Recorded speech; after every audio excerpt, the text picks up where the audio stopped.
Was it seduction or illusion?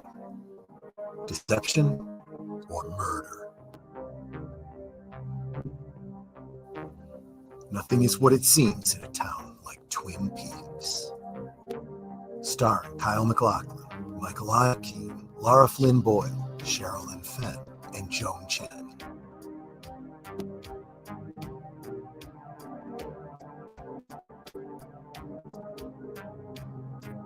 And now you can fall back into the mystery, or begin your search for the first time every Tuesday night with a new episode hosted by a panel of superfans. Watch live for the audio commentary.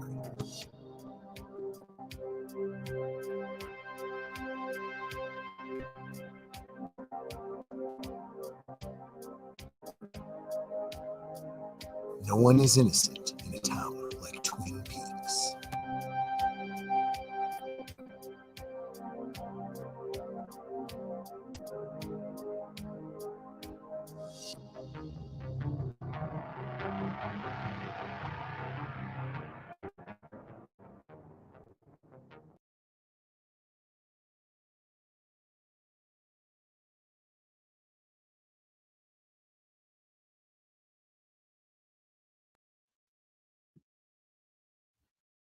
Good evening, ladies and gentlemen out there in YouTube land, and welcome to Live from Sparkwood in 21.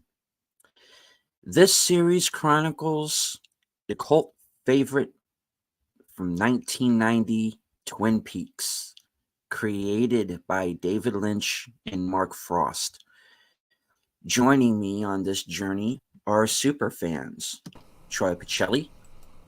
Hello. Netters Network. Good evening. And Aged Boomer.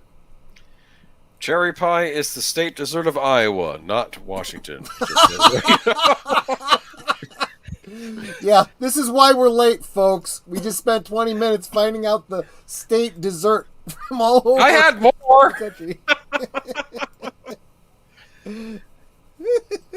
Hey, you know what? It takes the guy from Florida that grew up in New Jersey to let this Chicago boy know that the Illinois state dessert is brownies. And I was like, I never would have guessed that.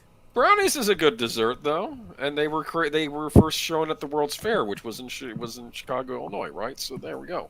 That's why. There we go. I did not know that history, so thank you for sharing that with me. Yes. See, America has a rich history of great desserts. I know, granted, the best dessert I ever had was in a French restaurant, I'll admit that, but America has some great desserts, yes.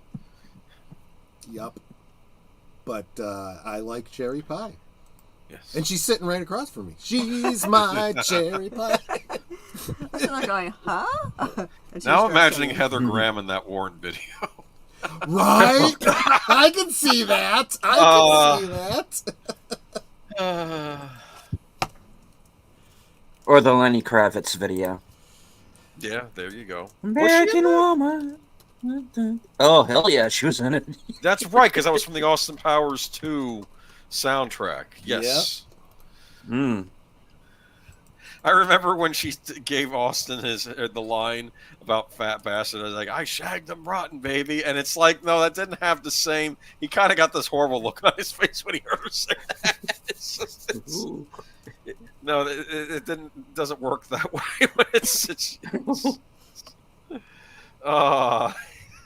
Anyway, I got us off track. I'm sorry. Keep going. I eat because I'm depressed, for dessert. and I'm depressed because I eat. It's a vicious cycle. Oh, don't make a part 4. Just leave it as is.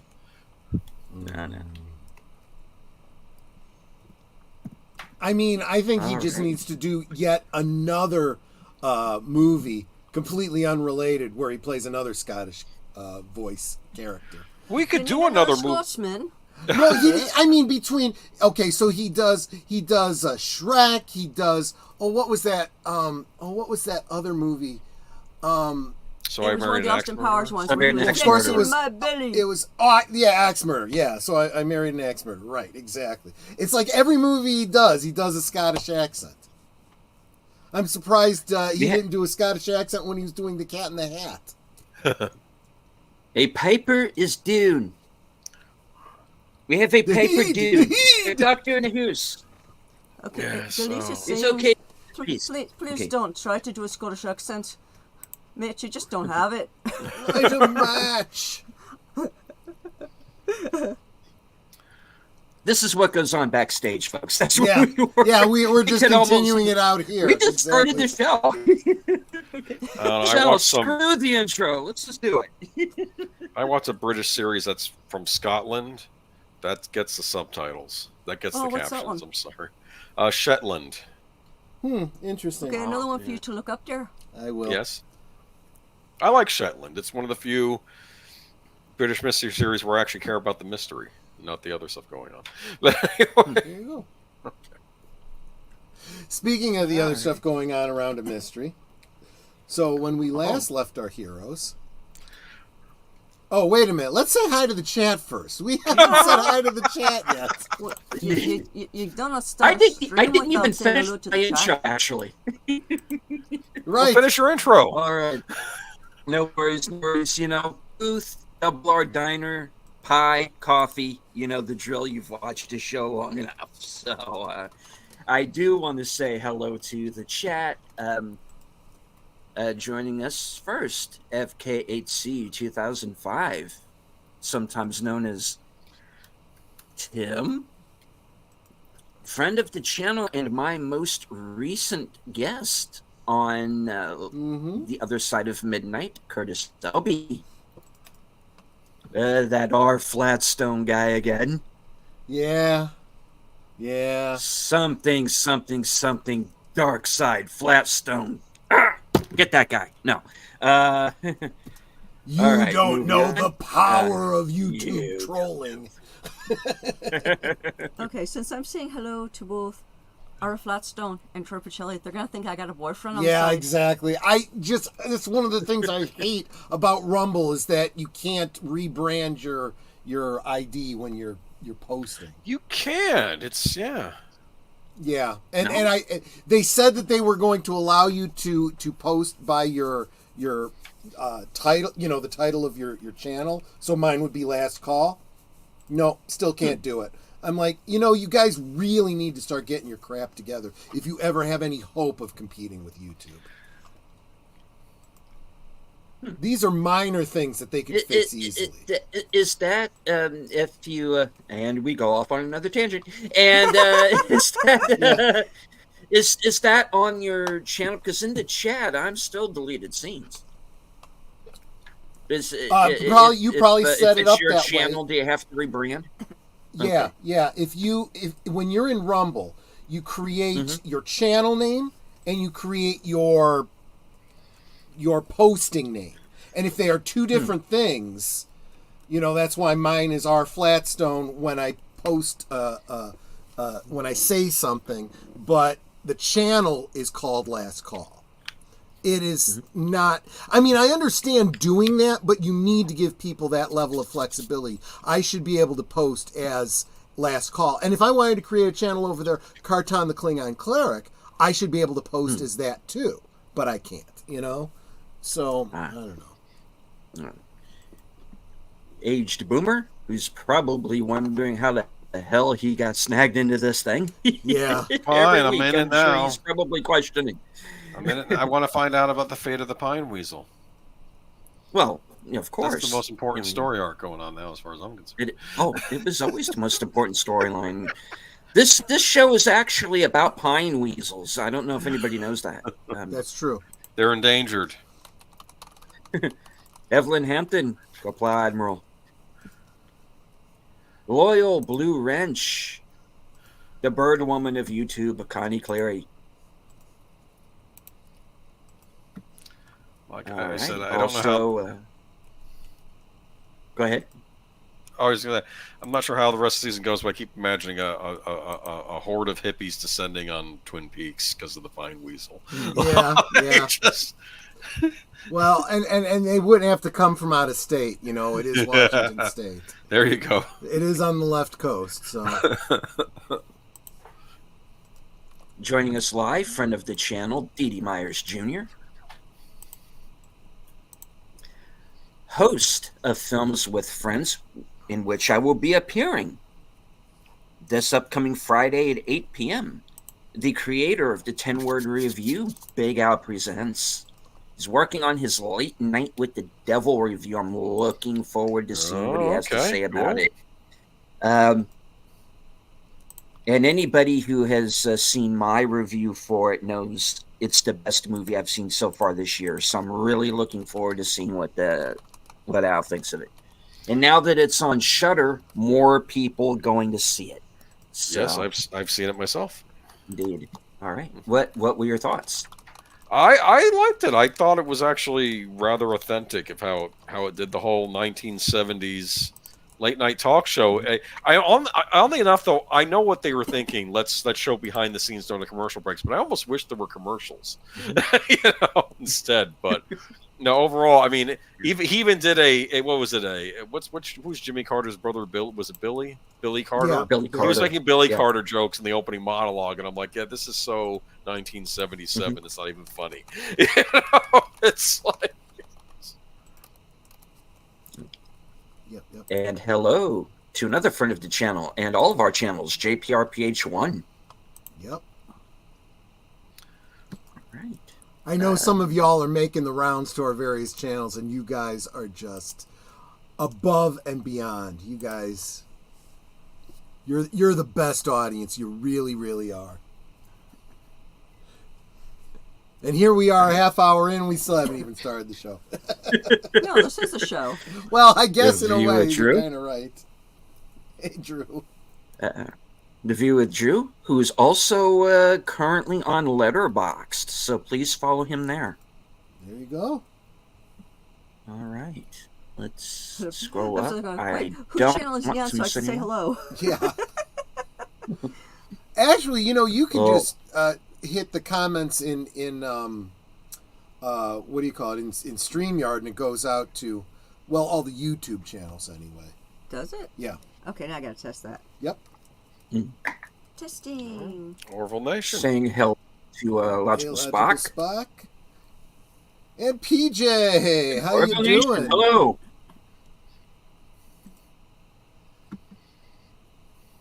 All right. Is that his way of saying he caught us red-handed? I think so. All right. Well, I That's think our we, show for we tonight. have I think we have teased the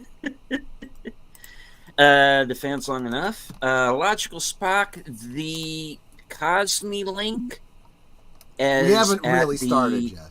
is at the top of the chat. We have not started the show yet.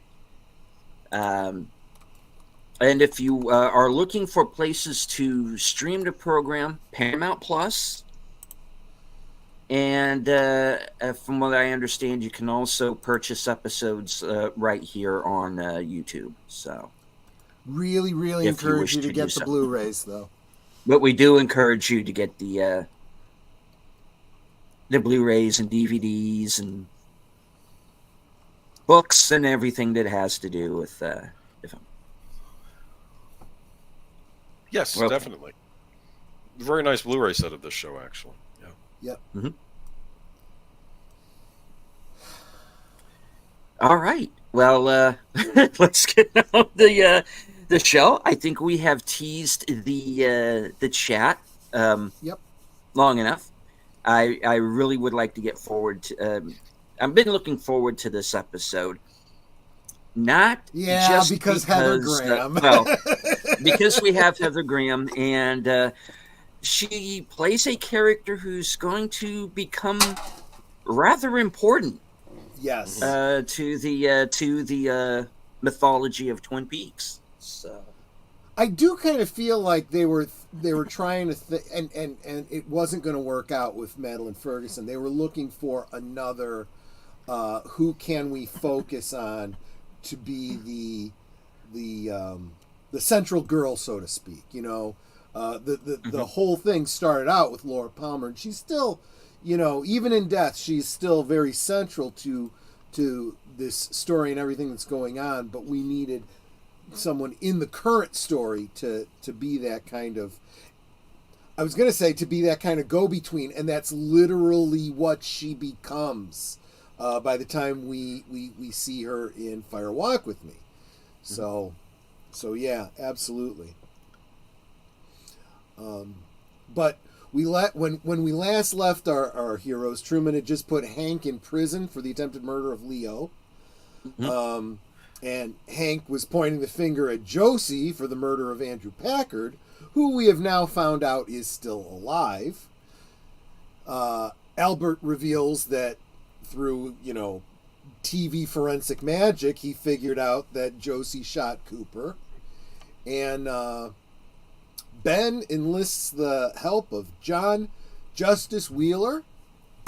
And of course, the culmination of the story is they go after Josie, and she either unalives herself or she just plain unalives. Either way. Yeah. We And talked about has- that last week. And has taken one Thomas Eckert out with her, so he is no more. Yep.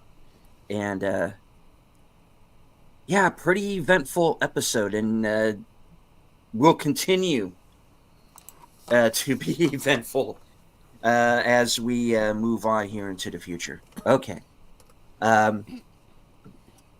Everyone is waiting for us over in Cosme.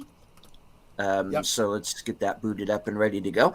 I do want to remind everybody that I would prefer my channel to be a no drama channel. So does Troy and Netter, so does Boomer.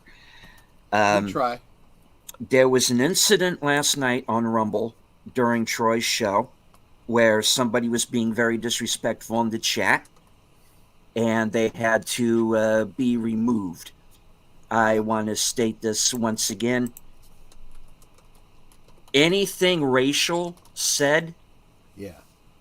about or to a guest in the chat will be immediately removed, Yep. because we don't want anything like that here. We want to have a good time. We want to get on with the show. And that's going to be the end of the speech. I'm going to say it once, and I'm not going to say it again. Actually, you might want to expand it, not just racial, anything disparaging at all. Yeah. Because when Netter says you're not just friends, you're family, Mhm. we take that seriously. So We do. we take care of you guys like family.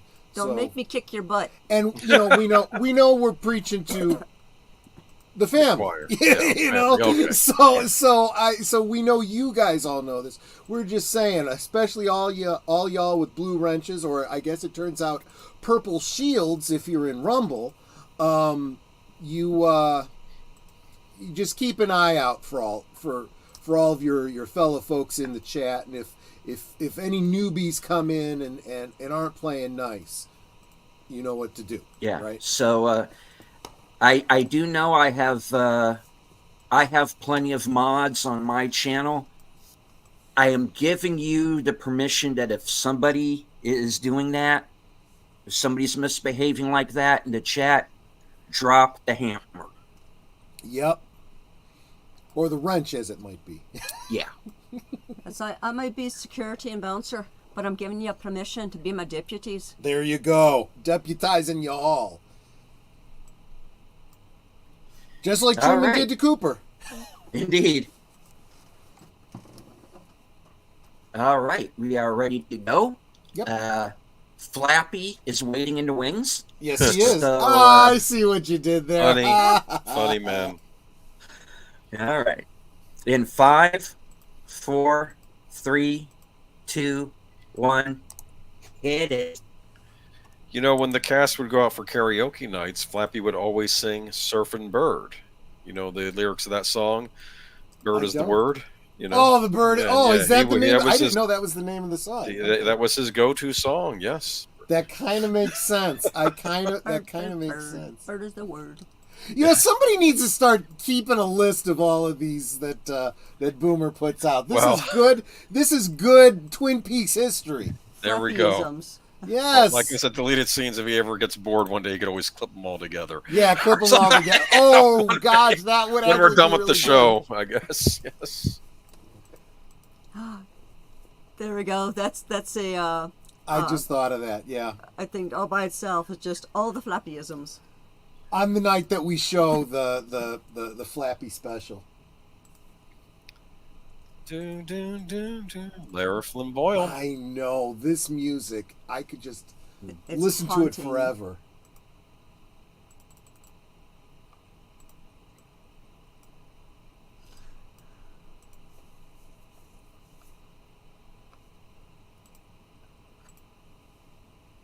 I mean, I literally get, tingles down my back from this.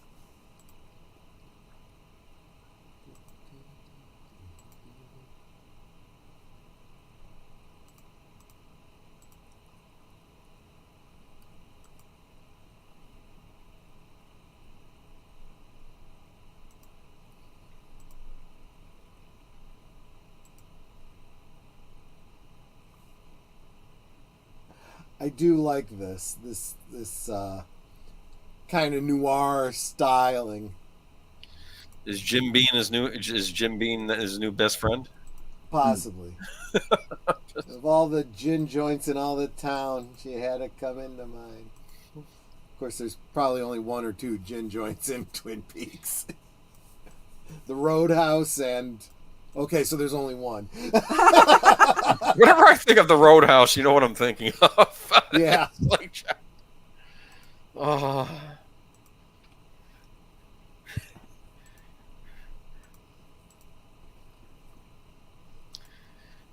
She was something. I'll say that. Yeah, yeah.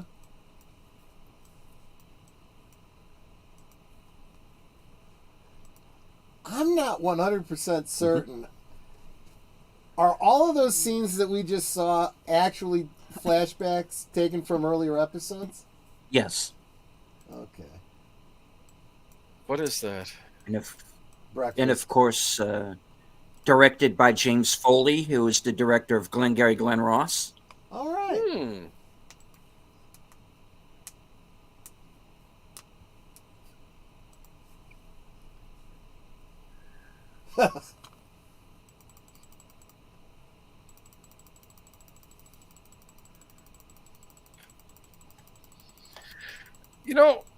I don't think we say it. Look at the lighting in this scene. He's really covered in shadow. Yes. Look at that. And the light is focused on his glass. Yeah. That's literally where his focus is. Mm-hmm.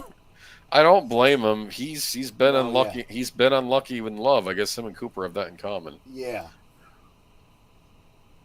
Well, but there's a guilt that goes with it because of bad choices. Heather Graham. Yep.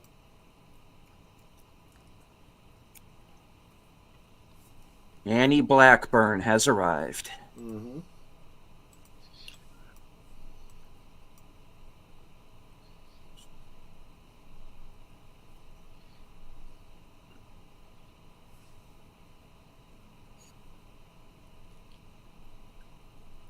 Huh. Yeah.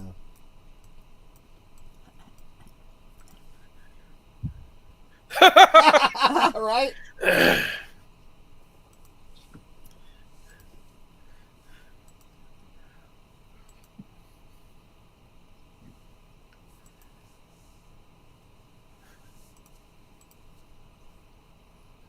I watched the episode on Paramount Plus tonight. Dude, I'm seeing the Big Mac tonight meme in the chat.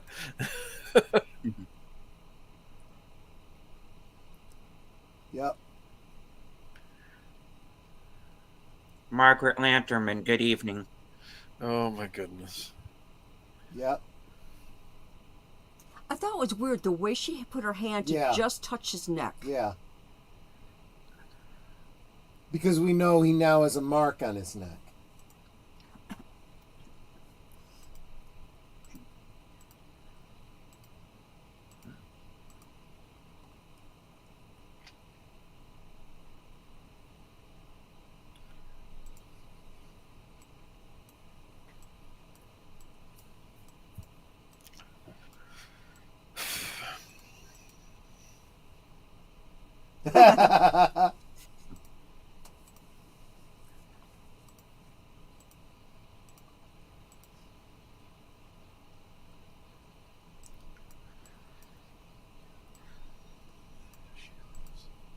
What?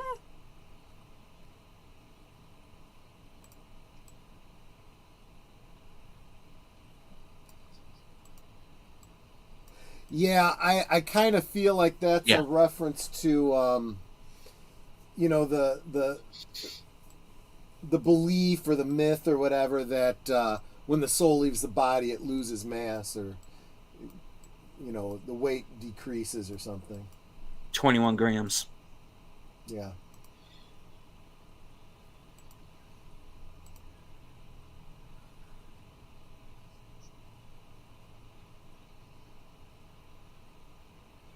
Okay.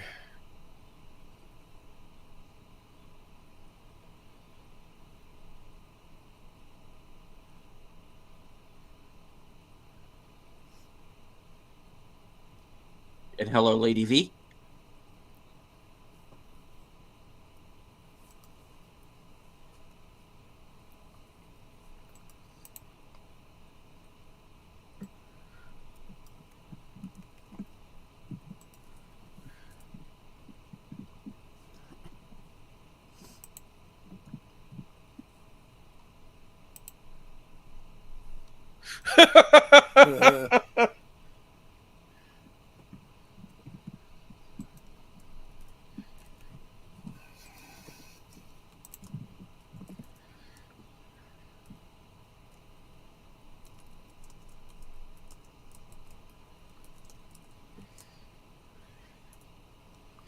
He's fruity as a nutcake, isn't he? Yes, absolutely.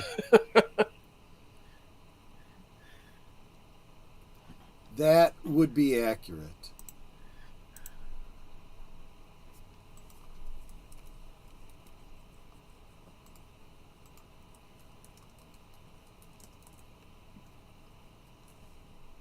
Ooh.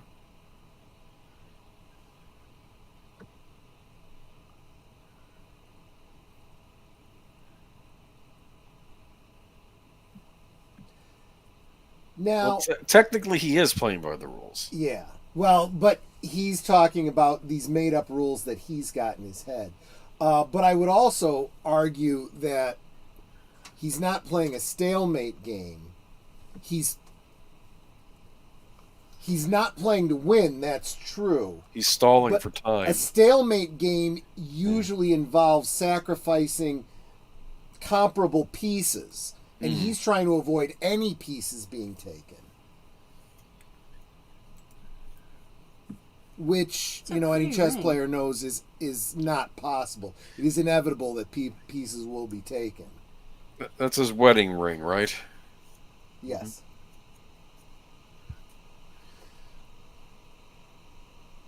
What I say, every time she comes into scene from the feet up, it pans.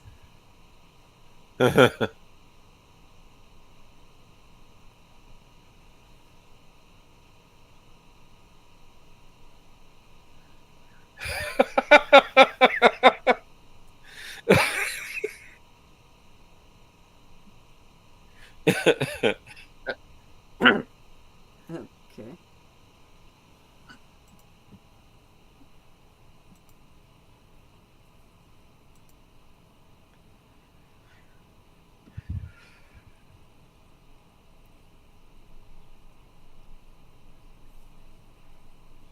They just said it's a weasel. Yeah, a weasel and a ferret aren't really the same thing.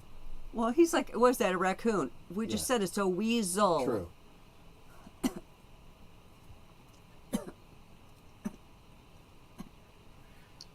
Is it wheeler because it's wheeling and dealing? Could be.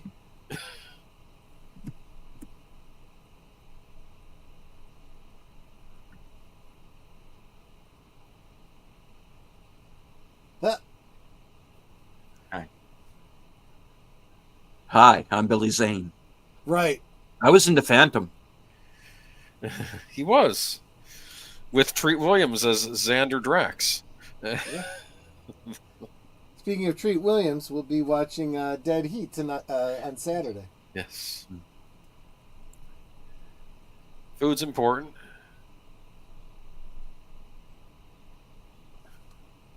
I don't know how to cook. You wouldn't have to.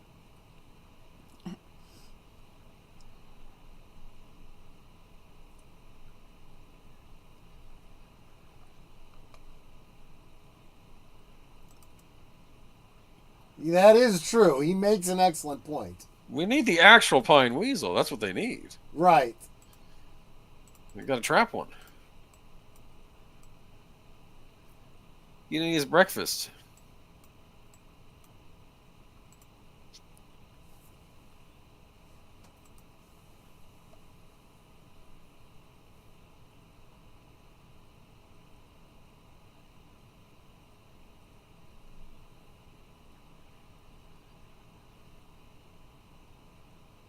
Gah.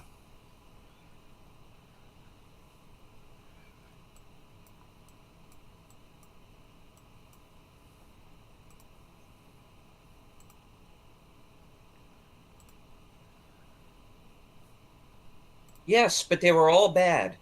Yeah.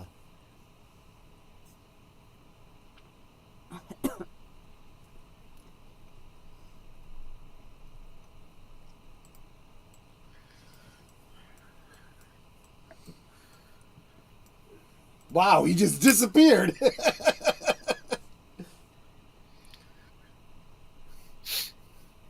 Meanwhile, Back at the ranch. Right.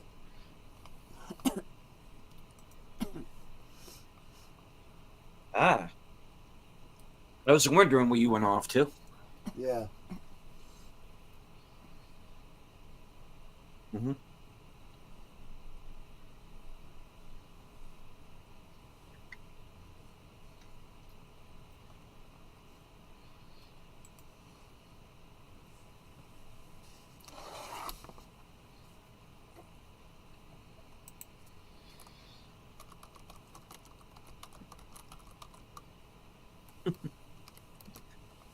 Okay, take care, Lady V. Yep.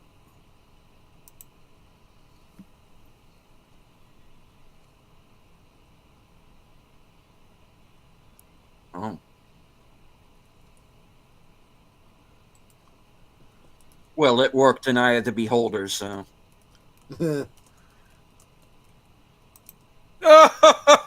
Nice.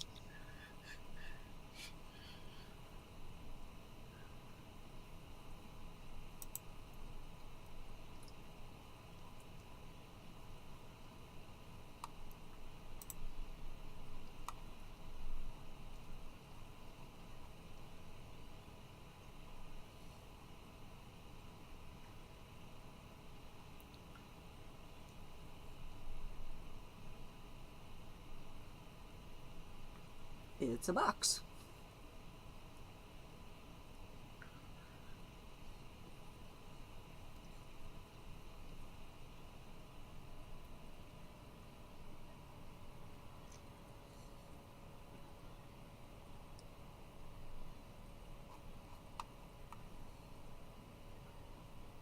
Well, now she's out of a job because her boss is dead. She'll find work elsewhere, I'm sure.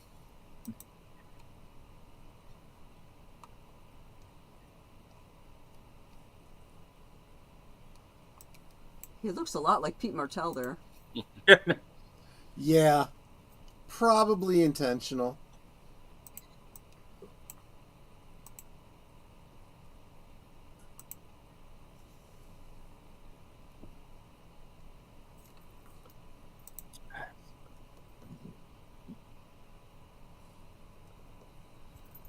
Never let a vampire into your house. Right. Yeah. Or really any stranger. It's Columbo. Excuse me, Miss Hayward. Yeah. I know you're responsible for the death of one Harold Smith. All right. Just one more thing. There's one more thing.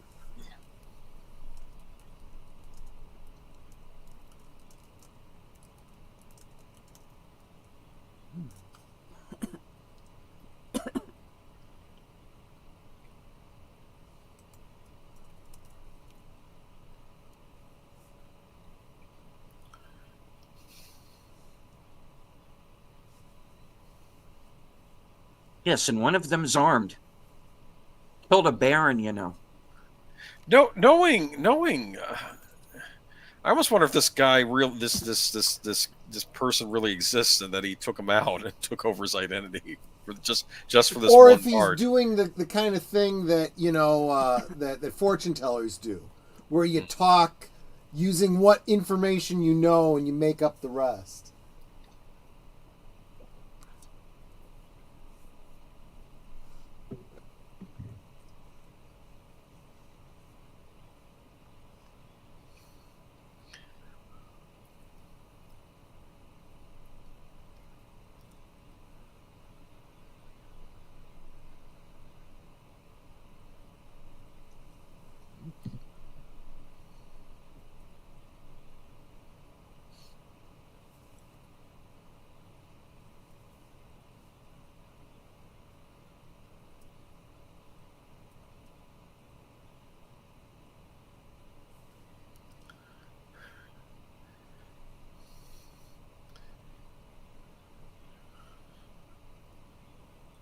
I know that number is going to have a significance too, isn't it? Mm-hmm.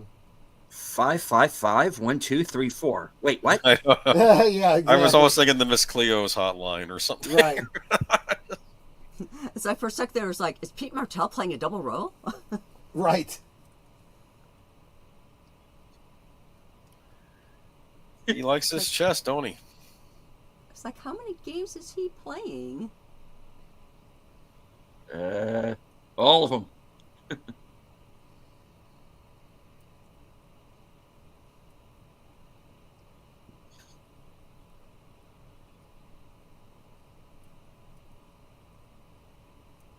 I gotta figure out what I did with my board. Oh, look, someone posted the Miss Cleo's number in the chat. Whatever.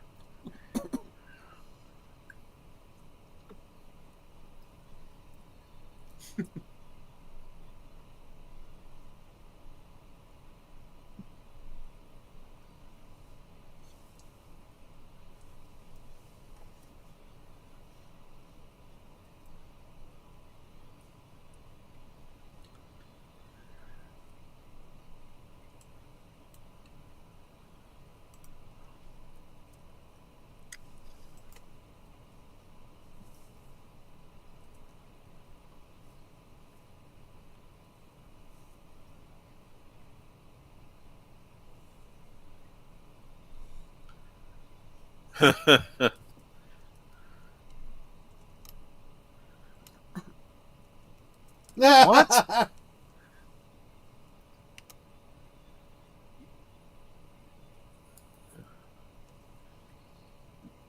I like how he actually uses their language.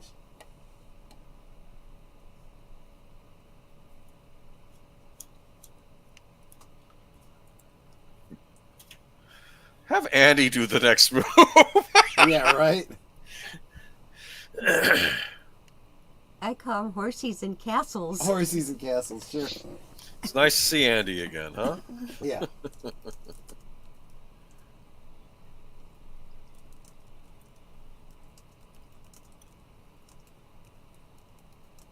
Then the shits really hit the fan.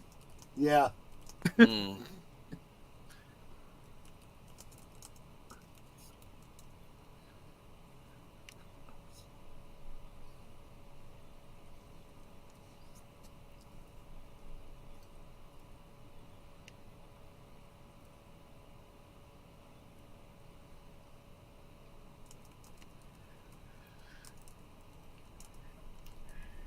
Okay.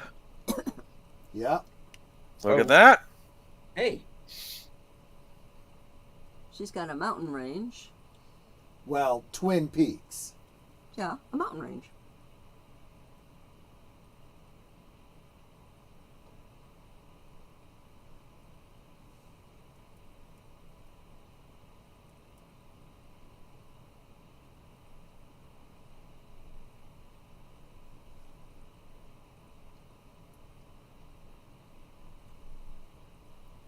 So does that mean that Scoop might have a mark somewhere on him because he saw the light, even though he didn't disappear? He hasn't disappeared yet.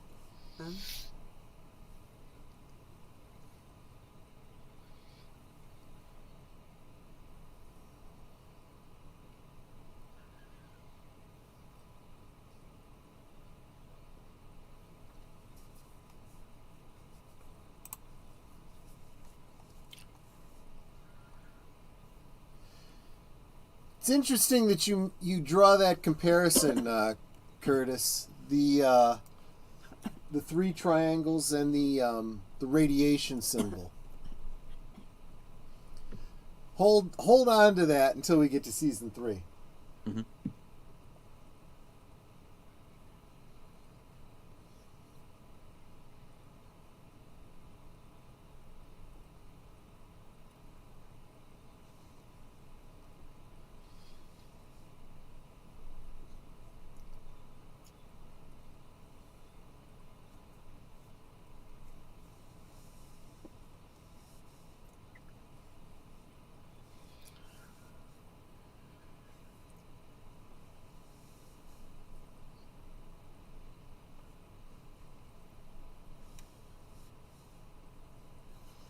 Well, the one thing I can say is that Lynch and Frost can write romance a lot better than George Lucas can.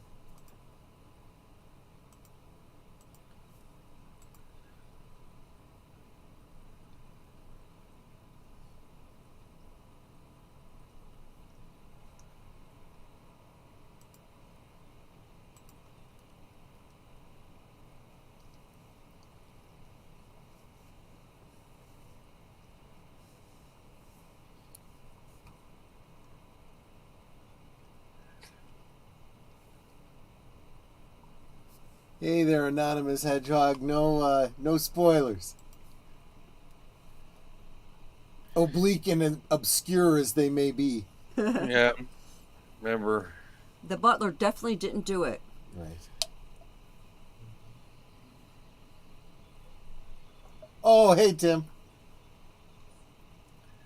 Now I want to make brownies I know, right? because apparently that's our state snack. Yup. Dessert. I guess desserts are snacks, sort of. Yeah, because I have a hard time buying that saltwater taffy as a dessert. It was a bad choice.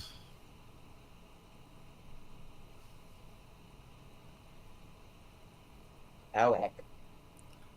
What?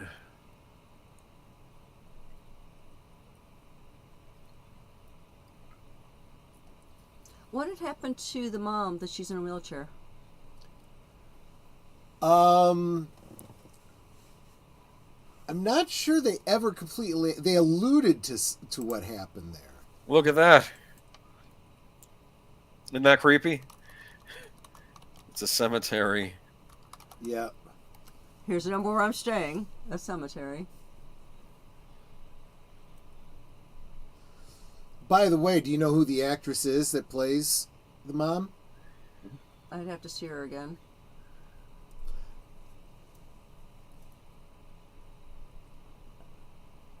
It's Mary Jo Deschanel. Oh, Zoe Deschanel? Deschanel's mom and Yep. Zoe's? Yep. Yeah.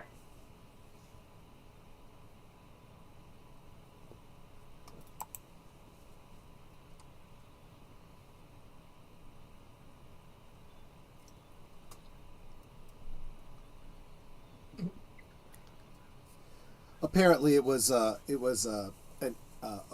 car accident, but the details, we don't know the details. A lot of fans have speculated that it may have had something to do with an affair she had with Benjamin Horne.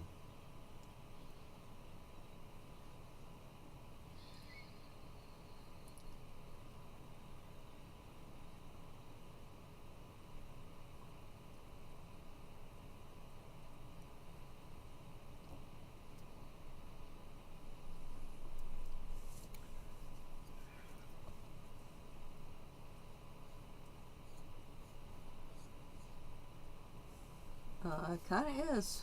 She doesn't understand that, though, or ostensibly she doesn't understand that. It's like, just say it.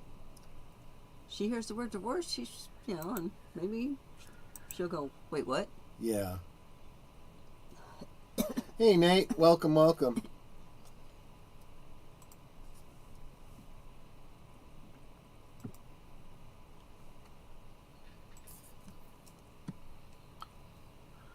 All right. Jealous rage.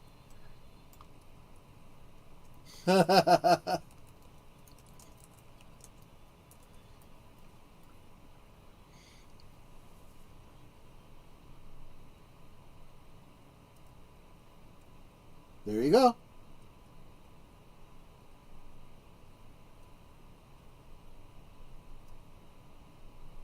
Oh my gosh. Oh boy.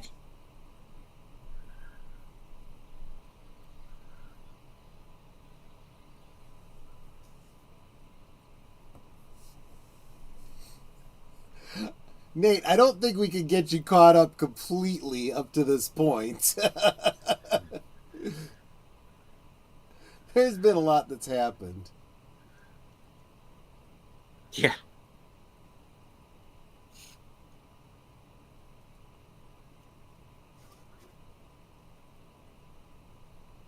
Who is that? It's Ben Horn. Horn. Okay.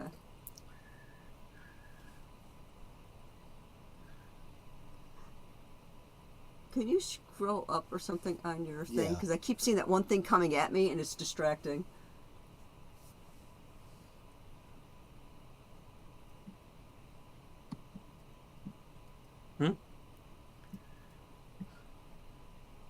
Oh yeah, that's right. We only have like 4 episodes left, so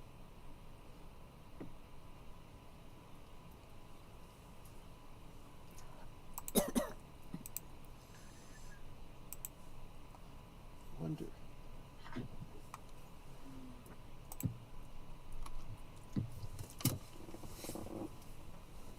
Oh, I guess I can't do that.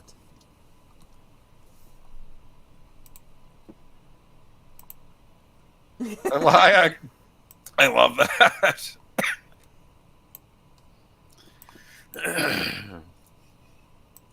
Oh gosh. Damn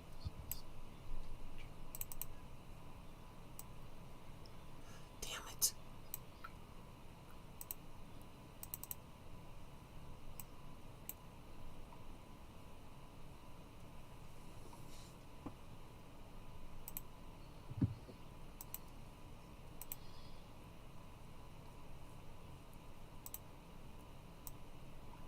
He's very good.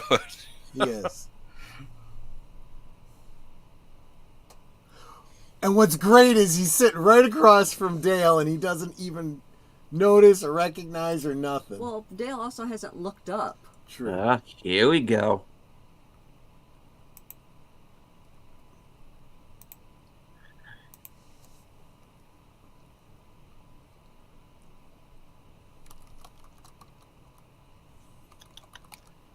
Oh boy.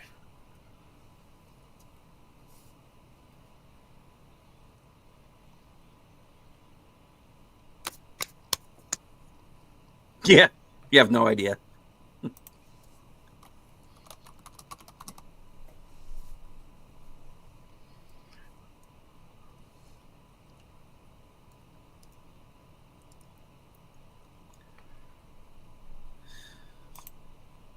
Okay, stop staring, Dale. He looks creepy. Yeah.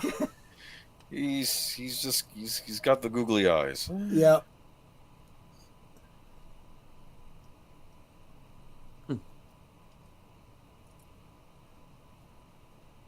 Well, he did say he wanted a cup of strong black Joe. There's a cut. Yep.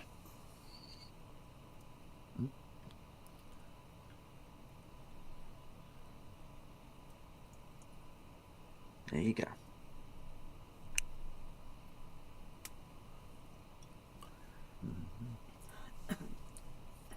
Yep, he's gone. So creepy. It's like his I don't- subconscious knows something's off, Yes, but he can't exactly. figure it out. Yeah. Oh, jeez.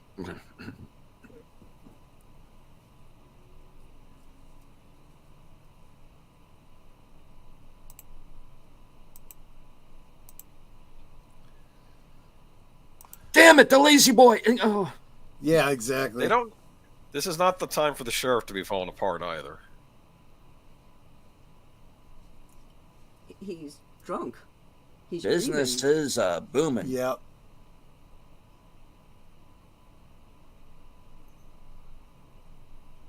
Oh, he's got a gun. Yep.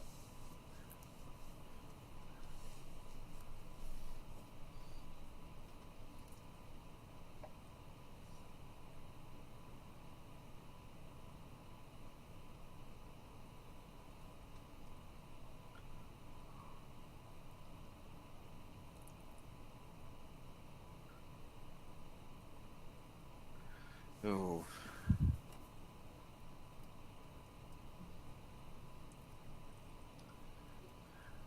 As Brandon Herrera would say, hey, you just flagged your buddy there. That's Yeah, kind of exactly.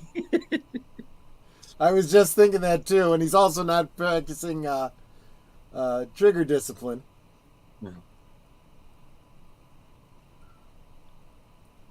rude. Well, yeah. Yeah, sort of got to China.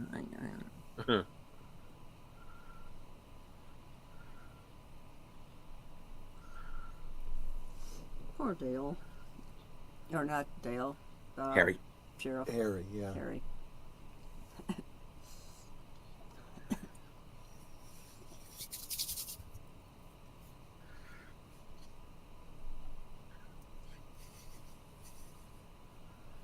Really wouldn't have helped because you couldn't take her away from her.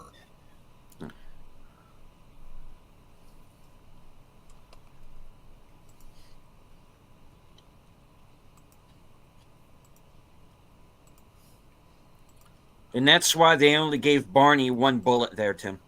Yep, exactly.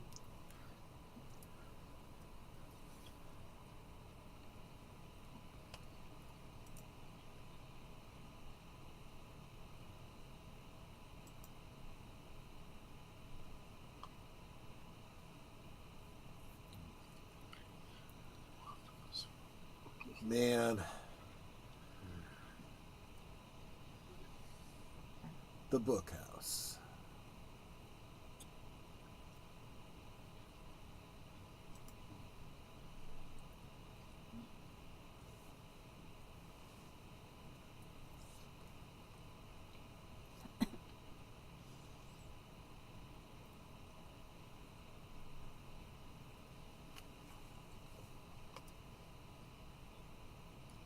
Mm.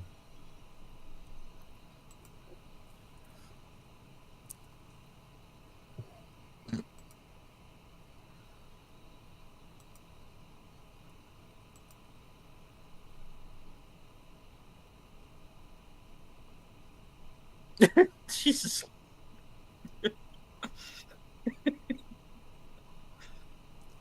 Oh my gosh. I don't remember this at all. Okay. Mm-hmm. Oh my goodness. The missus. Yeah. Who? No. No Mike here. We don't know a Mike. Enough of this Mike business.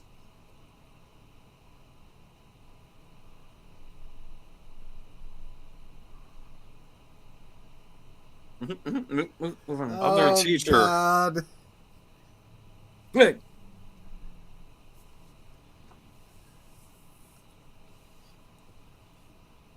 Oh, she killed that guy. Yes, she did. And you know, the guy behind the desk is like, I don't care. Right?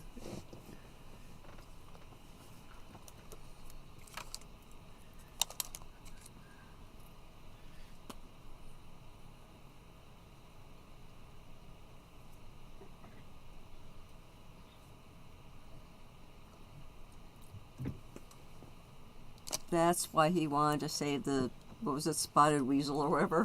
Pine weasel, yeah.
Wow, looks like James Bond walked in the room.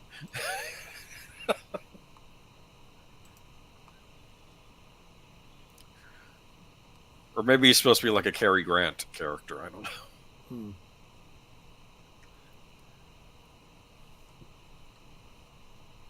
Oh, stuff spinning, Lucy. You're gonna fall off the stage. Right?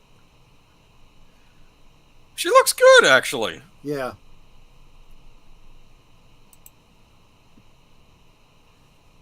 I like the exaggerated movements that she's trying to model and turn. Right.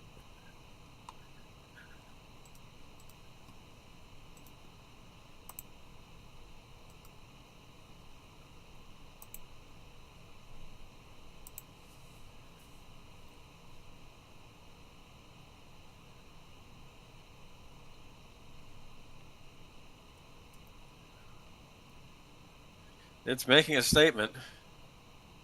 Yeah. I'm hunting rabbits. Yeah, kinda. It looks like a... Why are you staring? Because he doesn't know what he's supposed to be doing, and he's nervous. Yeah. Get out of here. Yeah.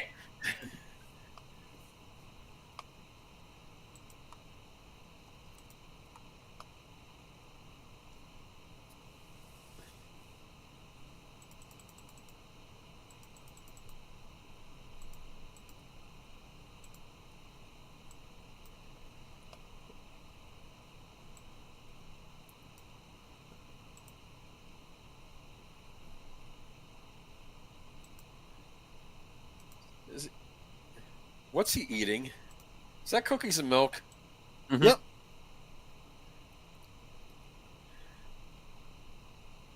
I want chocolate chip cookies. It's chocolate chip cookies. Okay. Well, those might be oatmeal, whatever he's eating, but I want. I kept thinking it would. Now. I kept thinking it wouldn't be Oreos with Lynch. It'd probably be Hydrox, right? Yeah.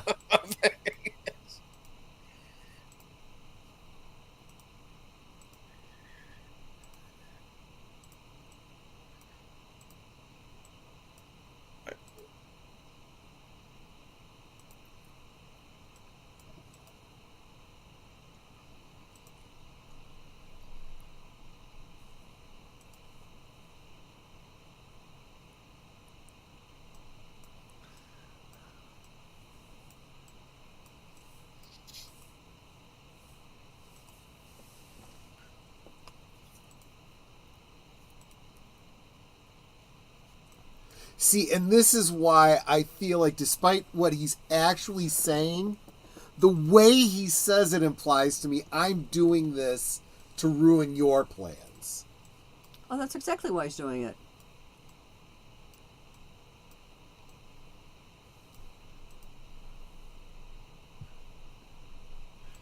He's not wrong. No. In fact, you sound like you mean it.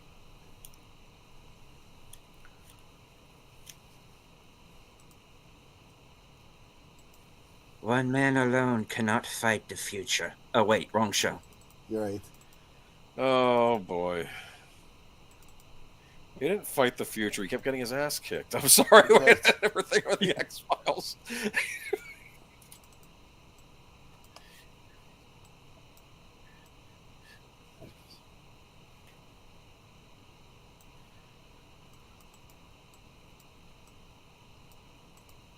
Or you can just shoot each other, whichever comes first. Right.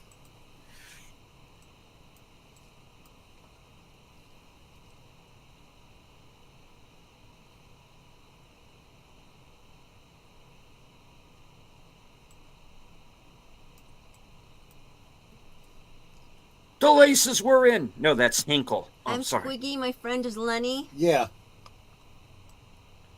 Oh, well. He's bad. not good at this. No.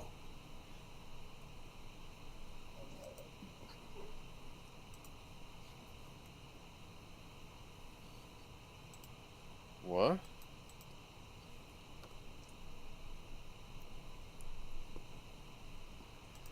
You please get on with it. With it.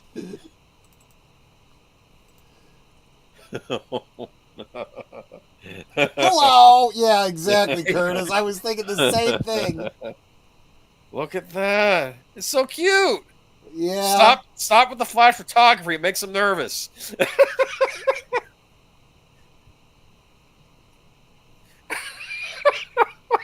Beautiful fur. He looks like a rodent.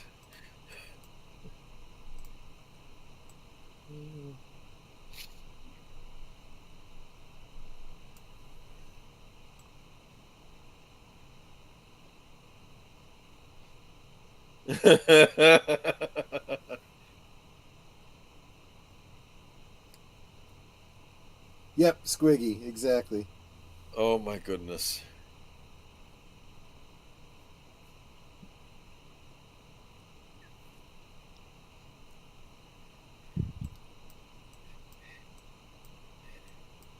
Oh, brother.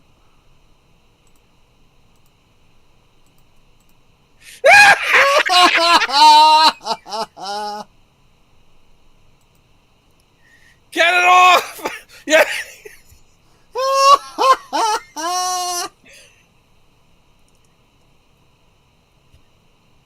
It's not completely harmless. It bit his nose. Yeah. Because he knows a Richard when he sees one. Someone needs to get knocked into the fireplace. And the Somebody fire pointed starts. out that's actually a ferret. That's because there actually is a North American pine weasel that is actually endangered. There's no way they could get one for the TV show. Nice catch. I know. Really good catch.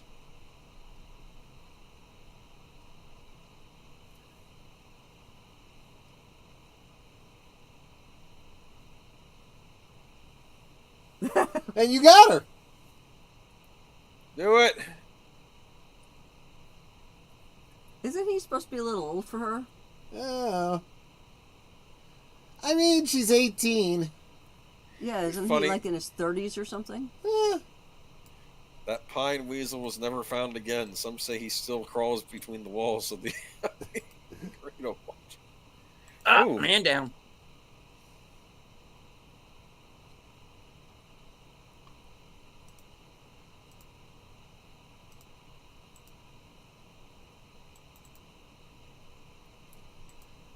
she is Whoa. one tall woman. Yes. I'm not necessarily complaining. No. No. And now she's got a hairstyle like Josie. No. She was in Starship Troopers, Oh. remember? Yeah. She was. Yes. She was also in an episode of Star Trek where she played, the leader of a race of women that was really, really tall.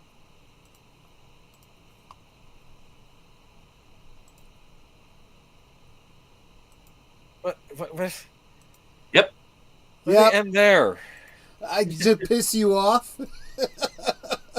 Dun, dun. Yep. They always end it with Laura Palmer's theme.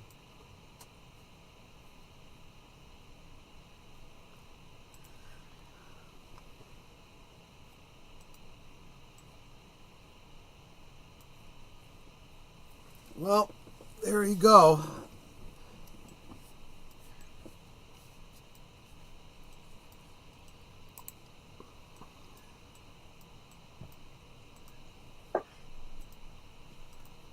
So Okay, I feel- I was mistaken. We actually have 5 more episodes. Yeah. So I feel like this episode was just more setup. Like building toward things, right? 'Cause Yeah, clearly something is, yeah, right. Something definitely is building. We see that, what have we seen? We've seen that Wyndham Earl has been effectively running reconnaissance, right? He's gone and basically met like a stalker, right? He's gone and seen face to face, the prey that he's going after. They're the ones that are in danger, right? But he is so good at his camouflage that Cooper doesn't even notice that he's there until after he's gone, right?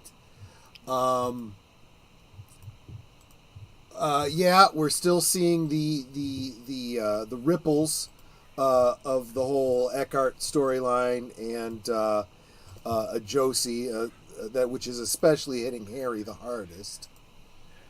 Yeah. And we're also, really twisting the knife in Troy's back that they didn't bother, with the details of a chess game. So, there's that too. I know I'm pedantic, but these things matter to me. And we got introduced to Norma's sister. Indeed, Yes. we did. Annie Blackburn, right. Who was in a convent and also took a knife to her wrists, apparently. So, Those I would assume to be, well, these things generally have more than one meaning, but the title being, Wounds of Love. That okay. would be one. Obviously, Harry is suffering his own wounds of love.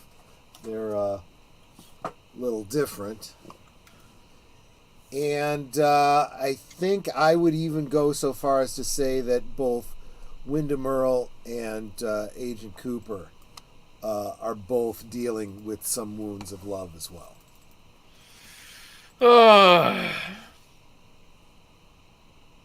As the song goes, love, what is it good for, right? I suppose Oh, wait, that's war. what- What is it? War, what is it good for? Never mind. Okay. that is an interesting dichotomy that you bring up there. That there you go. That's very insightful. No, what's love got to do with it? That's right. That's There we where we go. probably should go with it. The actor who plays Richard, though, you know what I was thinking? He looks like he could be the brother of Finola Hughes. That's ironic because he was on General Hospital at the same time she he was. was, yes.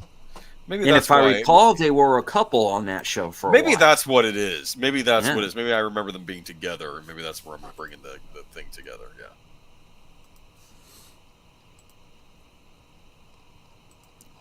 There you go.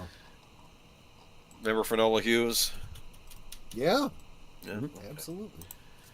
I don't know. Anyway, though, I do remember seeing Heather Graham, I think, for the first time in the movie License to Drive with the two Coreys, the second Oh, of the yeah. two Coreys movies, and that's where she gets super drunk and he has to hide her in the trunk of his car for half the movie, right? Remember that? Yes. And her name was Mercedes, because of course, because it was about driving cars and whatnot. Just, yeah. Has Heather Graham been in any other Lynch productions? I'm curious. Well, Fire Walk with Me. That's right. But man, I don't know. She's been in a whole lot of movies. I haven't even seen Sure. a small fraction of the movies that she's been in. P.T. Anderson. She was in Drugstore Cowboy. That's an excellent movie. Yeah. With Kelly Lynch was in that as well, right? Drugstore Cowboy, as I recall. Don't I don't leave think a she hat related on the to David bed. Lynch. Yeah, no.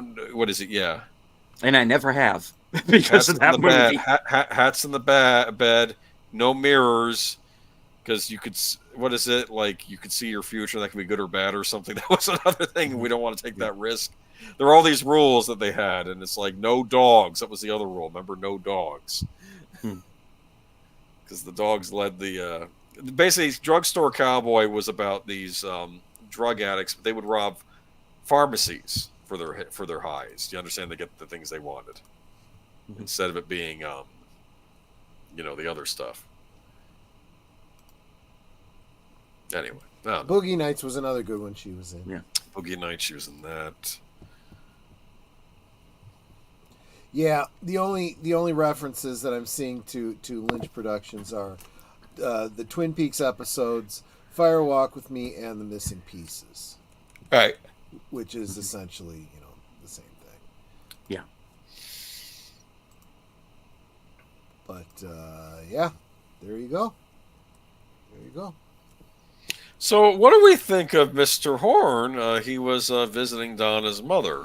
Yeah, Huh? yeah. They had a Yeah. relationship at one point, and I had always had a theory that perhaps there was some drama in her affair or relationship with him that could have ultimately resulted in the car accident. I think he feels some responsibility to her, and I always drew a bit of a parallel between that situation and Big Ed feeling responsible for Nadine's lost eye.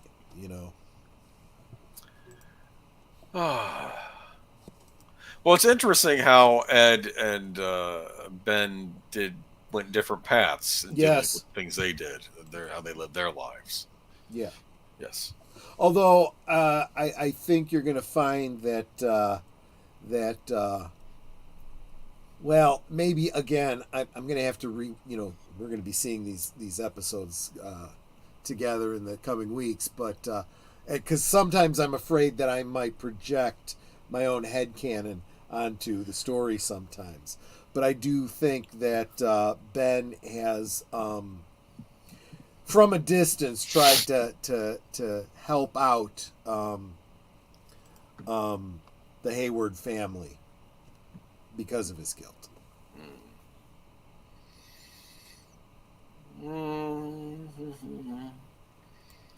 Then we got the chess game. Yeah. Yeah. No, but what Pete said was what I was getting at too. You can't have a true stalemate without any pieces being taken.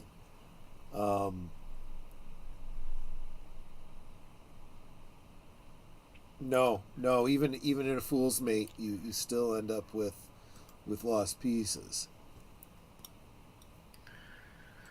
The only way to bring about a stalemate is to get one of the kings into a position where he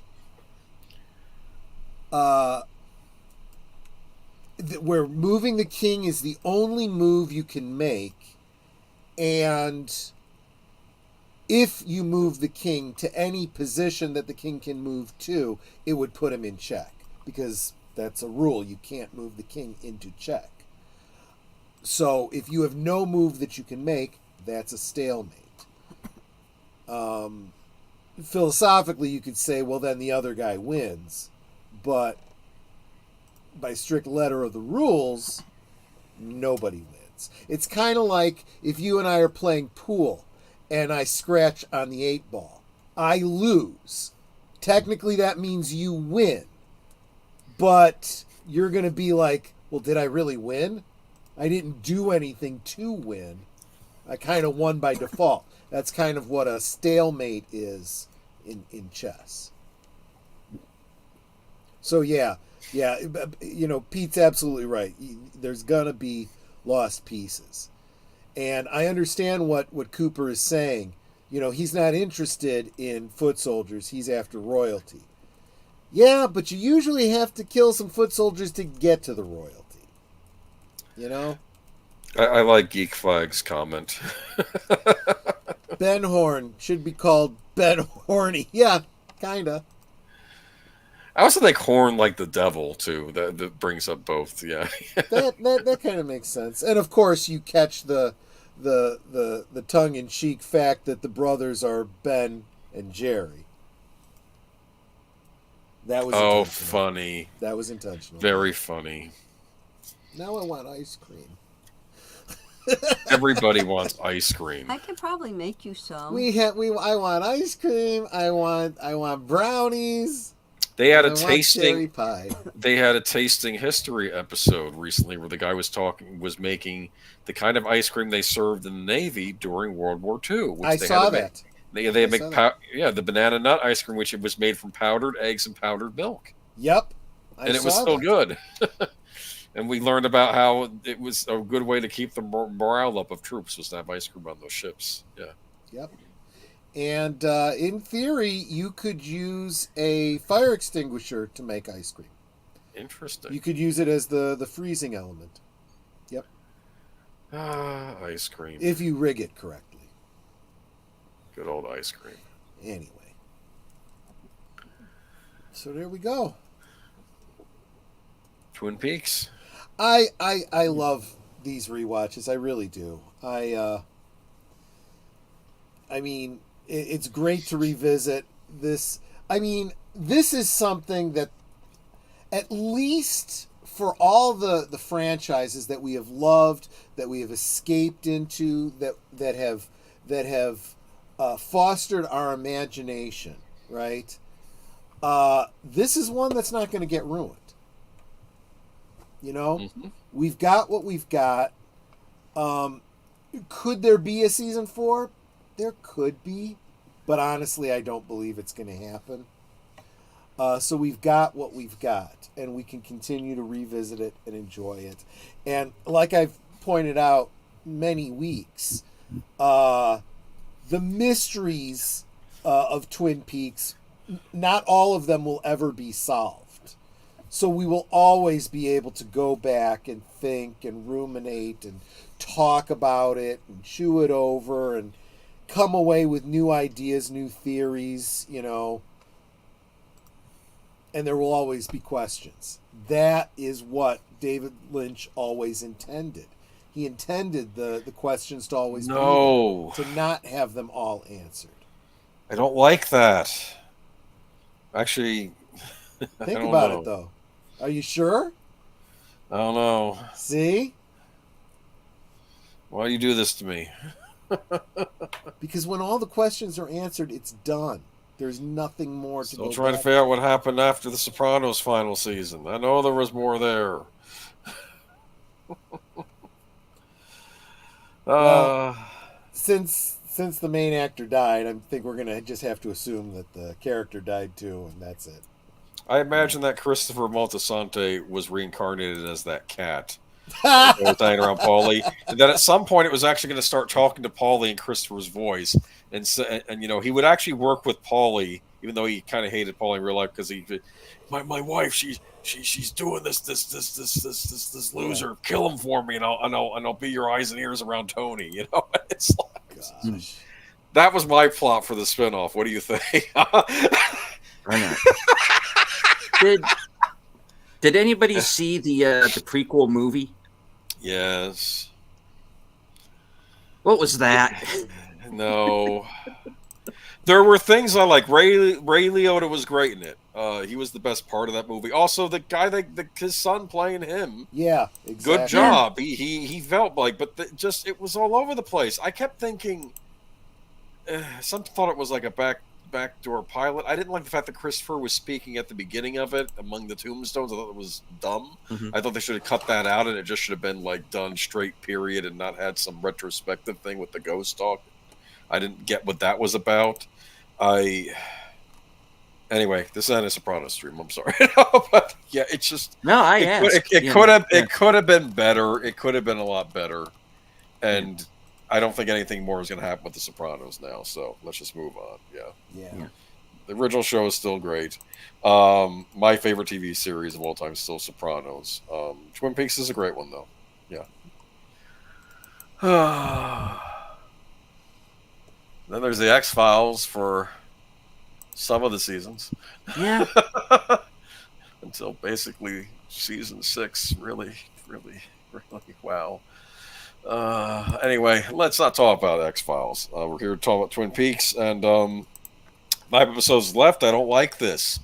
Yeah. I remember we were watching this. I wasn't liking it because I know I'm not going to get anything answered, and we're coming to the end, and it was bugging me. And it's like, and you're still binging them. Like I guess this might be my first binge watch, right? Yeah. Remember those VHS tapes of this that came out where they would put like 5 or 6 episodes to a tape? They were EP only. And I remember I was watching the whole thing, and then suddenly it's over, and then there's the Fire Walk with Me. But so that's sort of a prequel, though there is stuff that's referenced that happens after, obviously. So it's back and forth, but it's like, and then nothing. And then I would just have to wait for other Lynch movies to come out. Remember Lost Highway? remember Robert Logis talking about his car engine, saying this is smooth as shit from a duck's ass. Remember that line? Yeah. And then we had Mulholland Drive. Mm-hmm. Remember that? Straight Story, which, yeah. I don't know. What's he done since? What's he doing now? Make a movie, David. It's time. Yeah. What do you think? He hasn't done anything since Inland Empire, to my knowledge. Well, he worked on the revival series, the Twin Peaks revival series. Yeah, but that was before, right? No, I thought that was Technically, after. I don't Is it? know. Oh. I thought Inland Empire was before that. Troy? What? Inland Empire, before or after these Twin Peaks season 3? When was it made?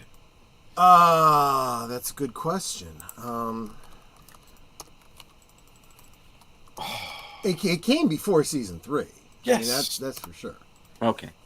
That was let's see, 2006. Okay, so there was a box gifted. Mm-hmm.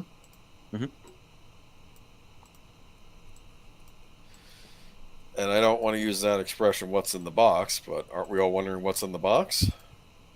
We are, because I don't remember that at all. I apparently I apparently either, you know, aside from Heather Graham, I apparently completely blanked out on this episode. I knew something was coming in regards to something that Eckerd left behind, and I know it leads to something else, but I'm not going to say what that is. But yeah, I just I don't know. It's just like this episode. You know what? There are episodes that are set up. I guess we're dealing with the sheriff's grief too, right? Mm-hmm. That's a big thing. Is he gonna get mixed up with the O. Henry candy bar company heiress woman from Seinfeld? That she played that on Seinfeld. Oh, okay, but she was the heiress of the O. Henry candy bar company. Jerry was dating her on the show. I forgot how he messed that up. Very easily, I'm sure.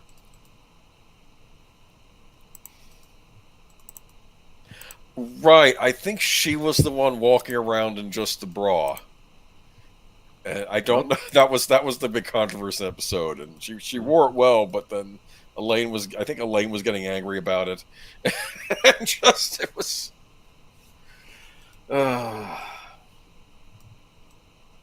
No mystery boxes. Yeah, well, unfortunately, this is probably where Abrams got the idea. Was from this episode. Am I wrong? Well, you know what? There is a difference. Okay, so if you want to call this a mystery box, Lynch and Frost know what's in the mystery box. They're just not telling you. That's the difference. J.J. Abrams left other writers too. Says it doesn't matter. There's nothing in the box. You know, we make it up as we go. That is terrible, terrible storytelling. The Fringe writers figured out how to put good stuff in the mystery boxes. Yeah. That show could have easily gone off the rails, but I thought they stuck the landing, which was pretty good, actually. Yeah, I felt like if it had gone on much longer, it probably would have gone off the rails. It's probably best that they ended it as they did. As they did end it, I felt like the ending was a little bit weak, but it could have been so much worse. Yeah, I have a suspicion that it needed a full season. And I think people argued, well, they're just going to take out the filler episodes. But I don't even like the term filler episodes on Fringe, because they always meant something, even if it was, like, unrelated, you know? I think that bothered me is when you got like a mystery going on and the fans go, oh, I think this is what's happening. And then, you know, they're like all over social media with it. I think this is going on, this is going on. And then the writers were like, no, that's not it. Just to find out that really is it. That's exactly J.J. Abrams, absolutely. Like, what was it, Lost? Yeah, Lost. Yeah, exactly. Well, and Star Trek Into Darkness, too. John is saying, just kidding about the mystery box, I did like Fringe a lot at the time. Look, all I'm really getting at is the problem I have with the mystery box is it's bad writing. Now, can it be used effectively? Look, if it's like, do you study for the test or do you just wing it and hope you learned it through osmosis? If you pass the test, I guess both methods work, right? But it's more likely you're going to fail the test if you don't study. And the mystery box is the same thing. The mystery box is you're not prepared for the test. Whereas, a good writer has taken the time to plot it out, knows the story. I would even argue, even though we all know that George Lucas didn't know a lot of the fine details. He didn't know Vader's going to be Luke's father, Leia's going to be his sister. These elements he made up as he went. But the general story that he wanted to tell, he knew all 9 stories in a very broad general sense. And he filled in the details as he went. Whereas I feel all like 9 with stories? Well, he never got to tell the last 3. I know. He gave up the opportunity, turned over the script, and the script wasn't even used. They use it for toilet paper, I'm sure. Yeah. Anyway, okay. Whereas when J.J. Abrams tells a story, he comes up with an idea for the beginning of a story, and then like pushing a boulder off a mountain, he just sets it going and says, okay, let's see where it goes. That is not telling a story. That's, that's throwing a grenade and seeing what happens, Things go boom. Things go boom. Yeah, exactly. Well, no, Nate, no, that's not a mystery box. That's a MacGuffin. That's very different. The MacGuffin is not an important thing. It's a Distraction. like a car that just gets you where you want to go, right? It's important that it's there. All the stuff around it is important, but what's actually in the literal box in this case isn't important. The whole story, and again, talk about good storytelling. When you can tell a story well in a non-linear way, you're a pretty decent storyteller. Yeah, it's about characters. It's not about what's in the box. In that particular case. And it's got a beginning, middle, and an end. Yeah, we should really do a Pulp Fiction analysis one day. Someday. Someday in the future we'll do that. But yeah, that's not... I mean, I suppose it's a mystery box in a sense. Within the scope of the story, it's a literal mystery box. But that's not the kind of mystery box J.J. Abrams is talking about. He's talking about an empty story. Yeah, I can't believe it. And I'm sure that TED Talk is still out there somewhere. There's a lot of really dumb TED Talks out there. When you listen to them, you're like, people are actually listening to this idiot? Yeah. TED Talks. There's some dumb ones. Yeah. People get up on a stage and read from a PowerPoint and people think it's brilliant. No, not always. Well, and I'll tell you something else. Just the fact that J.J. Abrams would go up and do a TED Talk about storytelling, that in and of itself should tell you he's not a good storyteller. You want to show you're a good storyteller? Tell good stories. Otherwise, shut your mouth. I don't care what you have to say. And I would say this to George Lucas too. Well, my intent was that. Well, I'm sorry, you didn't put that in the movie. You didn't tell that story, therefore you don't get to come back and say it in the linear notes. Death of the author, my friend.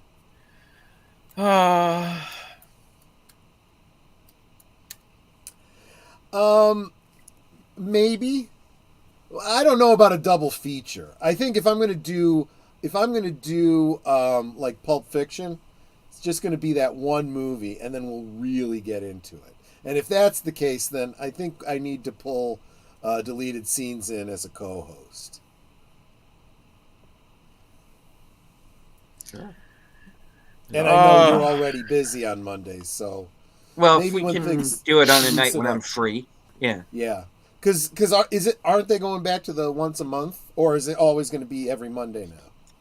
Well, here's the situation on that. Yeah. It seems that the executive at Regal, who put all of this into place, the mystery movie nights and whatnot, apparently there's a rumor he is leaving the company. Mm-hmm. So what that does to the movie nights, whether or not it will continue or not, we don't know for sure. We know that there will be a mystery movie night May 20th. Possibly also one on the 13th that hasn't been confirmed yet. Past that, we don't know. So it's something that's kind of up in the air. I kind of don't want to go too far into what Spin and Mind's plan will be should the movie night stop, because we're kind of working some things out backstage. I don't want to go too far into it yet. But so far, as we know, yes, the next one is going to be May 20th for sure. And right now, that's kind of all we know. We're in a holding pattern until we can confirm everything. But yeah, it looks like there's going to be some change in management at Regal. Exactly how far that's going to affect everything, or even if it will affect anything, we don't know. Because right now it's all speculation and rumor. Nothing's been confirmed. Says, single Tarantino film definitely be happening. Pulp Fiction, yeah. I'd like to be in on that, yeah. Yep. And hello to the Basco scenario. Good to see you, sir. Hey, how's it going, man? Good to see you.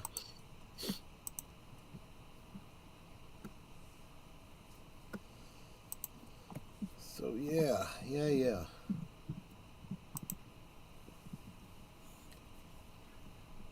All right. I did star a few chats here. Nate says Ella Purnell casting as Kyle MacLachlan's daughter in the Fallout TV show was perfect. Her acting reminds me of a female Agent Cooper, and with her dark hair, they kind of look alike. She does look like she could be his daughter, yeah. So have you guys seen this Fallout TV show? I've never played the games, but I am intrigued by the lore, and I'm kind of thinking about checking this thing out. I've not seen it, but you get Amazon, so you have it. Uh-huh. Oh, really? I didn't realize Prime. it was That's on where Amazon. it is. Yeah, okay. It's on Amazon Prime. Yeah. Well, maybe we will check it out. It's 8 episodes. I've seen the first one. I've seen the first episode. I'm watching episode 2 and 3 with Jedi Bill tomorrow night at 8. And it's going to be simulcast on both our channels. Or at least that's the plan anyway. So that's where I am on it. The first episode, I liked it. I did.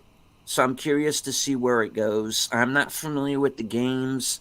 From what people are telling me, they're pretty close.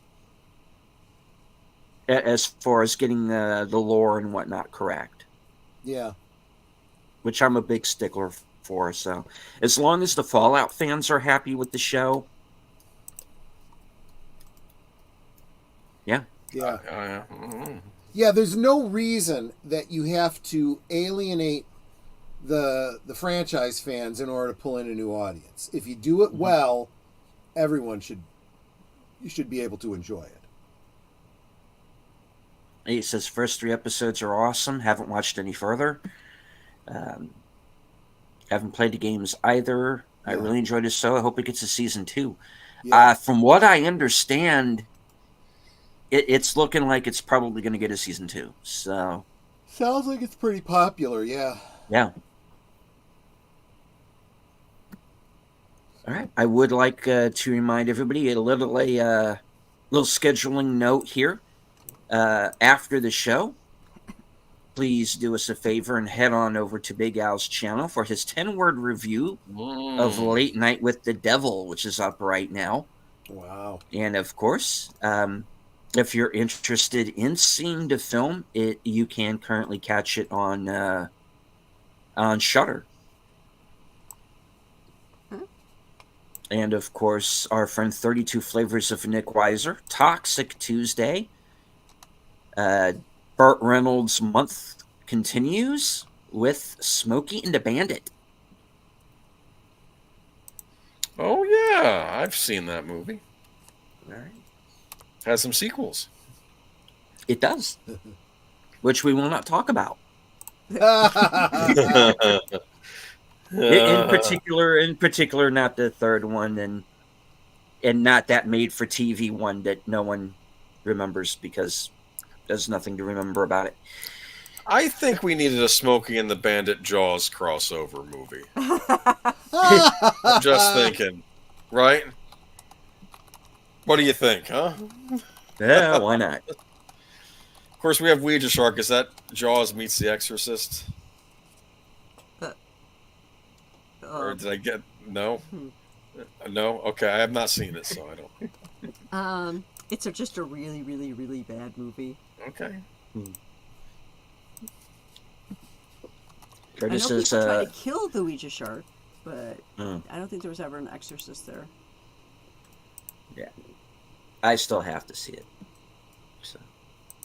Well, you don't have to unless you really are going for Well, punishment. just to riff it, if nothing else. I mean, y'all have brought it up so many times at this point, you know. We may as well say, and don't forget to see Ouija Shark. Does it have anything to do with Twin Peaks? No, just watch Ouija Shark. Because why not? You must watch Ouija Shark. Yes. Did you actually I watch am it? saying this to all of you now. I am the Ouija Shark. No, just kidding. No, I haven't seen it. No. Oh, okay. Just from us talking about it, huh? Yeah. Okay. Good night, JPRPH1. Yeah. 14-hour workday. Okay. Oh gosh. Good luck. Take All care, right. buddy. All right. Well, yeah, I think it's about time to wrap this up. Let's go around the horn. Troy, what do you have coming up? What is tonight? Tuesday. Okay, yeah. So Friday. What do you think, Boomer? Are we gonna just do a Friday night free for all? I think so. We're probably due Yeah. for one anyway, so yeah. That would be nice. Yeah. So Friday night, last call, 9 Central, 10 Eastern. It's gonna be a Friday night free for all. That means you guys are in charge. Come to the chat, throw out whatever you want to talk about, and that's what we're going to talk about. And meanwhile, I will drink. So it should get more and more interesting as the night goes on. Of course. Yeah, exactly.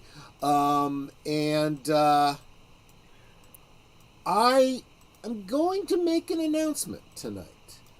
I am going to be starting a new series, but it's going to be haphazard. Don't know how often I'm going to do it. It's going to be kind of like how Big Al occasionally does his watch parties and whatnot on Fridays, like once a month or once Or every other afternoons week or with something Al like or that. something like Yeah.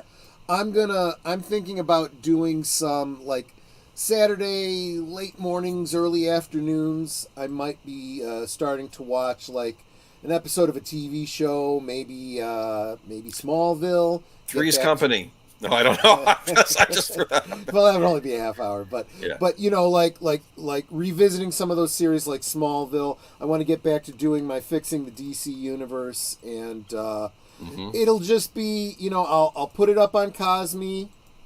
Anyone that wants to come by and watch it with me can. I'll I'll kind of comment as we're going through the episodes, what I think of it, if I think the story is so integral to the development of Clark Kent's character that it needs to be maintained in my, theoretic fixing of the DC universe, or if it's just, this is just a terrible episode. This never should even happen. Let's forget this one ever happened, So it'll be occasionally. It won't be like every Saturday at a specific time. As long as you're following me, you got those notification bells going, you'll see when I go live. So just going to share that with you. And that's all I'm going to talk about for this week. All right, and good night to Dee Dee Myers, and Take care, also Dee Dee Curtis Selby, who has to call tonight because Yep, he's also got a busy schedule too. I know. So absolutely. all right. Nate says on Tubi there's a very bad shark movie called Shark Side of the Moon. It's Larry's. Yes, I've heard of it. I yes. believe Al might have reviewed that as well. So for 10 Word Reviews. So look that up. All right, Netter. Well, got a couple things going on. This Thursday, Troy and I will be special guests on Maria with Tea and Telly with we just discovered that one of her guests that's going to be on there, who's a magician, is somebody we have known for years and didn't make the connection when she said, her magician friend, Ron. And I'm like, wait a minute, we know this guy. Yep. So we will be on Maria with Tea and Telly. That will be 7 p.m. Eastern, 6 p.m. Central, 4 p.m. Pacific, if you really want to be specific about that. And then, of course, my regular 9 p.m. Central, 10 Eastern on Thursday Things, my special guest would be Andy Masterson. And I forget, what's his channel name called, sweetie? The Laboratory of Mayhem. Yes. And then Saturday... Yep. What's Saturday? I forget. Dead Heat. Yep, Dead Heat from 1988, as I alluded to earlier. Treat Williams and Joe Piscopo. Yes, it's actually a really fun movie. So it's like, I mean, those of you who remember Joe Piscopo from back in the day, yep, he's hilarious. Yep. So I think you'll really like the film, so make sure you come and join us for that. And then, of course, co-host on Last Call, and I'll be back here again next week for another episode of Twin Peaks on Sparkwood 21. I'm starting to get places. Yeah. And that's what I've got going on so far. Yep. All right. Boomer. Now that you can catch me on Friday night with Troy for the free-for-all on Last Call with Troy Pacelli, and Sunday we'll be on with Geeky Geezers. We got some interesting topics to talk about, like the fact that Seinfeld thinks movies are over, which I thought was interesting. But and I'm sure some other nonsense. I have to find an article about Disney's cable plans, too. I'm waiting for a proper article to pop up.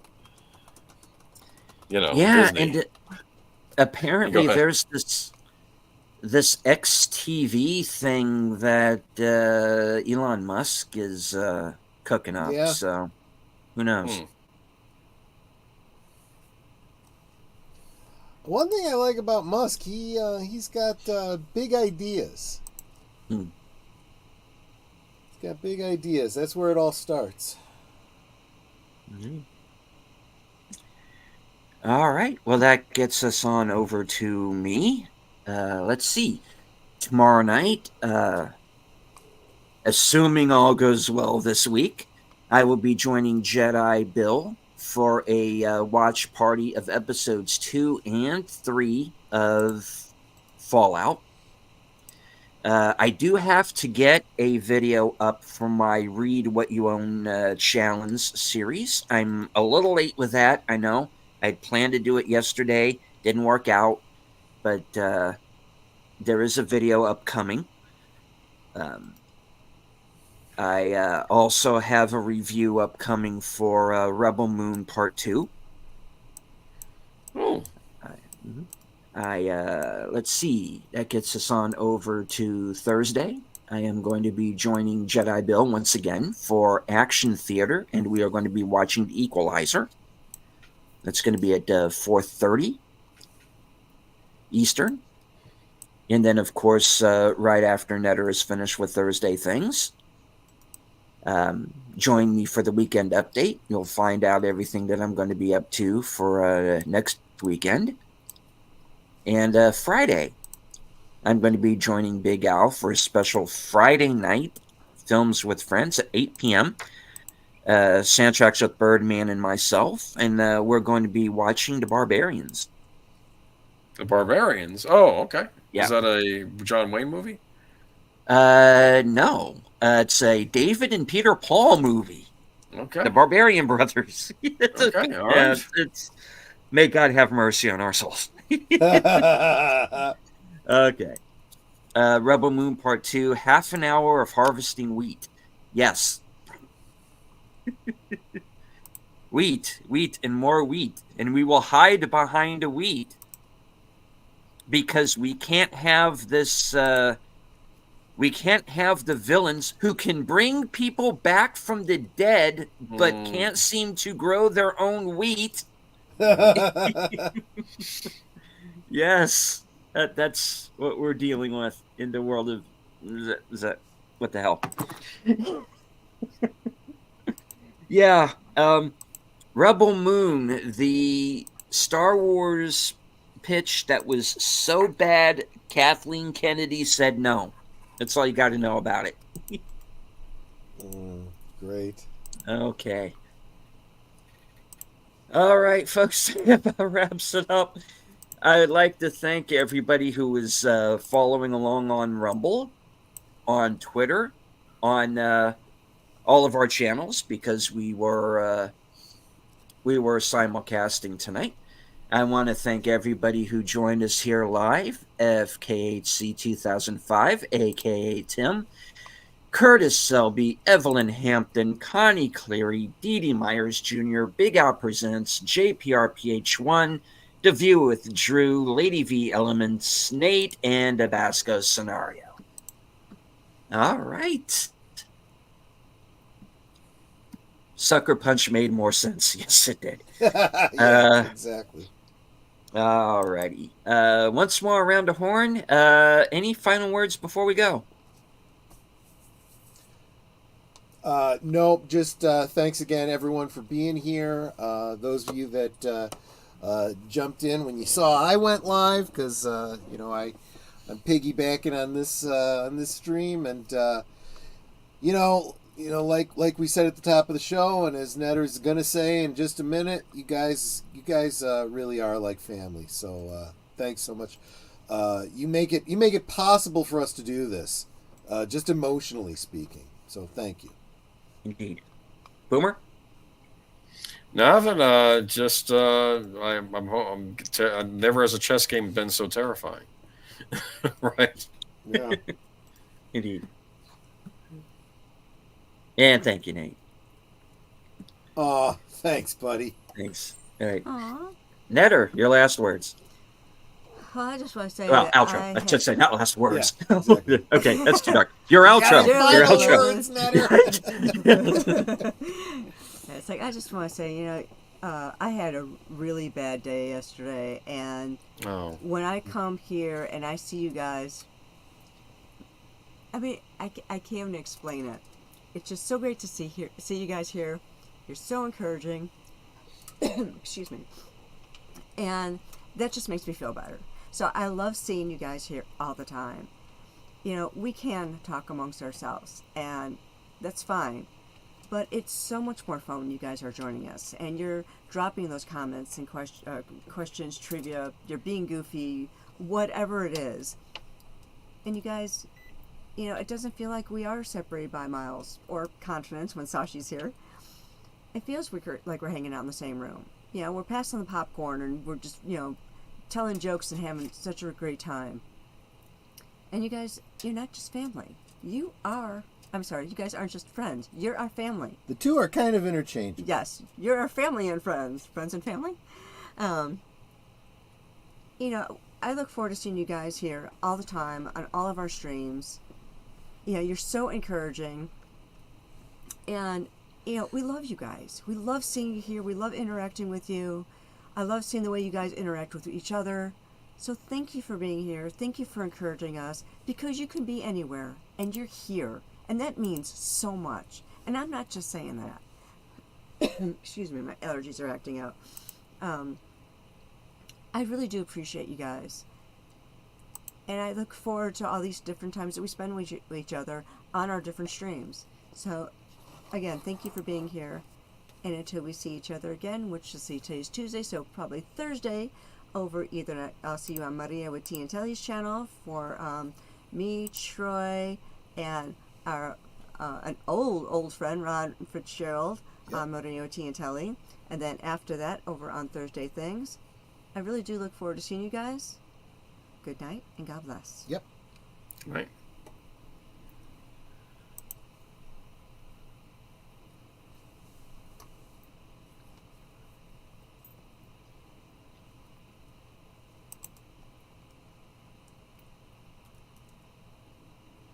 And I'm muted. Okay. Once again, to thank everyone for being here tonight. We will return next week, same bat time, same bat channel, for episode 25 of Twin Peaks.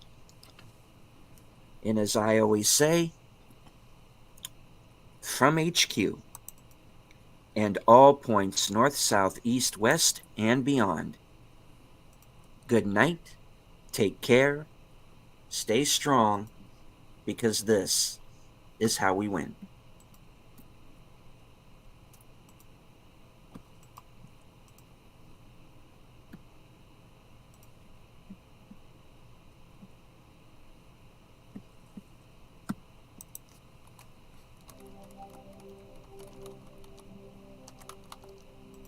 Was it seduction or illusion? Deception or murder? Nothing is what it seems in a town like Twin Peaks. Starring Kyle MacLachlan, Michael Onke, Laura Flynn Boyle, Sherilyn Fenn, and Joan Chen.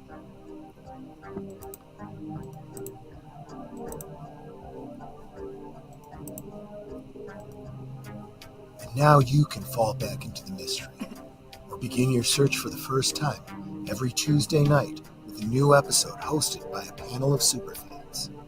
Watch live for the audio commentary.